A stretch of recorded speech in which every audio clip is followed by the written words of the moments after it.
एक अनजान बुजुर्ग महिला। मुझे याद नहीं कब से, लेकिन जब से मैंने होश संभाला था तब से ही मुझे डॉक्टर बनना था। मुझे लगता था कि मुझे भी लोगों के दुख दूर करने हैं। सपना देखना आसान होता है, लेकिन उसे पूरा करना बहुत मुश्किल बात है। मेरे साथ भी यही हुआ, लेकिन ऊपर वाला आपके लिए कुछ तो प्लान करके रखता है। मेरे माता पिता जब मैं 6 साल की थी तभी एक एक्सीडेंट में चल बसे। उनके अलावा मेरा इस दुनिया में कोई नहीं था। मुझे याद है, पड़ोस की मासी ने कुछ दिन मेरा ख्याल रखा, मुझे खिलाया, मुझे उस समय संभाला। वो शायद मुझे हमेशा अपने साथ रखती, लेकिन फिर जैसा कि मैंने कहा, ऊपर वाले ने शायद मेरे लिए कुछ और प्लानिंग कर रखी थी। मेरे पिता के दोस्त डॉक्टर थे। वो हमारे घर आया भी करते थे। जैसे ही उन्हें मेरे पिता और माता के बारे में पता चला, वो आए और उन्होंने मुझे गोद लेना चाहा। उनके कोई संतान नहीं थी। बस फिर उसी दिन से वो मेरे पिता और माँ बन गए। मैं अपने आप को खुशकिस्मत मानती हूँ कि मुझे वो मिल गए। एक दरवाज़ा जहाँ बंद होता है, वहीं दूसरा दरवाज़ा अपने आप वो खोल देता है। पिताजी डॉक्टर थे और मुझे भी डॉक्टर बनना था। पढ़ाई लिखाई अच्छे से हुई और भगवान और माता पिता के आशीर्वाद और मेरी मेहनत की बदौलत आखिरकार मेरा सपना सच हो गया। पढ़ाई पूरी करने के बाद पिताजी के क्लिनिक में उनके साथ मैंने प्रैक्टिस की और फिर वही उनकी थोड़ी ही दूरी पर उनके सहयोग से मैंने अपना एक छोटा सा क्लिनिक भी खोल लिया। कई लोग आते क्लिनिक पर और मैं उनके इलाज करके खुश होती, लेकिन पिछले कुछ दिनों से मेरी क्लिनिक के बाहर एक बुज़ुर्ग महिला आती है। शुरुआत में वो आती थी, बाहर से ही मुझे देखती थी और चली जाती थी। मेरे क्लिनिक के सामने ही उन्होंने अपना डेरा डाल लिया था। महिला बुज़ुर्ग थी, अच्छे से बोल भी नहीं पा रही थी। मैंने इस कारण उन्हें कुछ नहीं कहा। मैंने कोशिश की उनसे बात करने की और उन्हें बेहतर जगह ले जाने की, लेकिन वो नहीं मानती थी। एक दिन मैं शॉक रह गई जब उन्होंने मुझे मालू कहकर बुलाया। इस नाम से मुझे मेरे पिता और माँ ही बुलाते थे। किसी को शायद ही यह नाम पता था। मेरा पूरा नाम मालती ज़रूर क्लिनिक के बाहर लिखा था, लेकिन यह नाम उन्हें कैसे? कुछ एक या दो बार मैंने सोचा, फिर मैंने बात को टाल दिया, यह सोचकर कि शायद उनके मुंह से निकल गया होगा। वो वैसे ही कई बातें बड़बड़ाती रहती थी।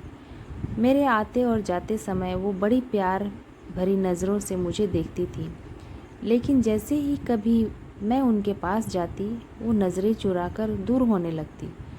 इसीलिए फिर मैंने उनके पास जाना छोड़ दिया। करीब 1 महीना हो गया था उनको मेरे क्लिनिक के आसपास। इस बारे में मैंने माँ को बताया था। एक दिन माँ को कुछ काम था और उनका मेरे क्लिनिक आना हुआ। वहीं उन्होंने उस बुज़ुर्ग महिला को देखा।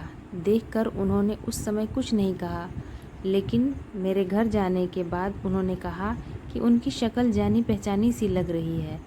उन्हें ऐसा लग रहा था कि उन्होंने कहीं उनको देखा है। करीब 15 दिन बाद एक दिन मेरे घर जाने पर माँ मुझे कहती हैं कि उन्हें पता चल गया कि वो कौन है, लेकिन अभी पूरी बात नहीं बता सकती।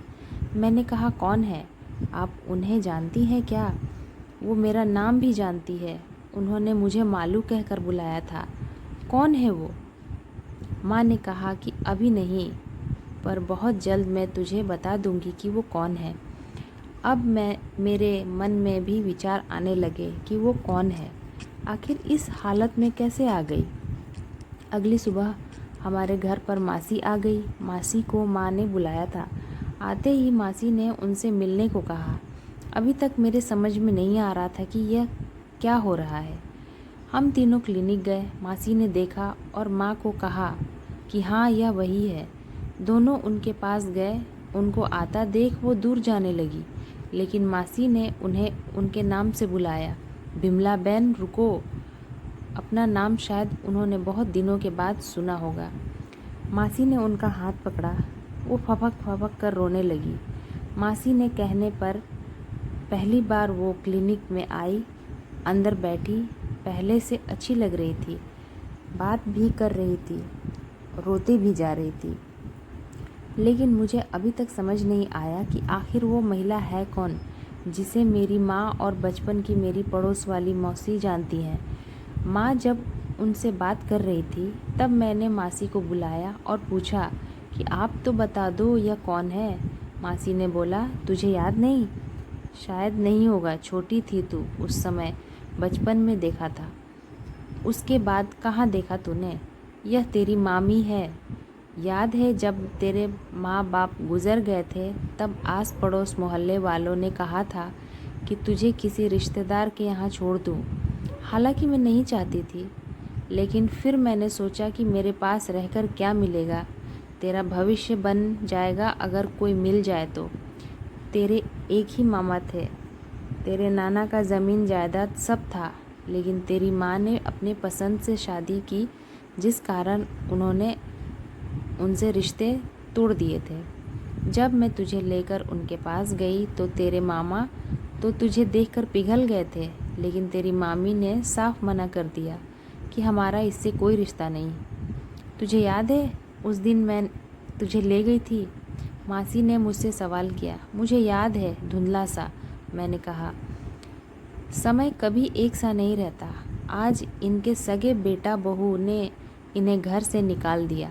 तेरे मामा ने के जाने के बाद इनकी यह हालत हो गई।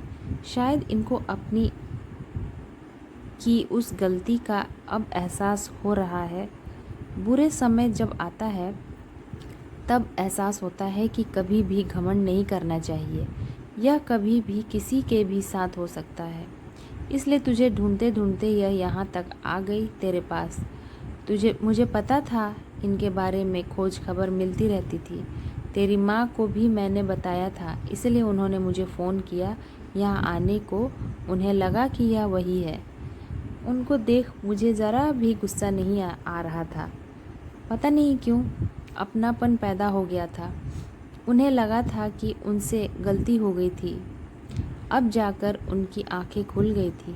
मैंने जाकर पहले उनके पाँव छुए। अब वो हमारे ही साथ रहती हैं, थोड़ी बातें भी करने लगी हैं।